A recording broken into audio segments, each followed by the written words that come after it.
How to connect your wallet to Rocky Rabbit. Today, we're gonna learn how to connect your wallet to Rocky Rabbit so you can transfer tons and withdraw them. So let's get started. You need to click on the airdrop section in the bottom right place of the app. When you enter, you're gonna see a section that shows you two options, airdrop and wallet. Go to wallet.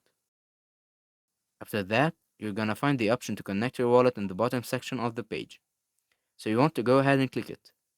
Then, a lot of options will appear like connect to Tonkeeper, connect to wallet on Telegram, and connect to DWalt.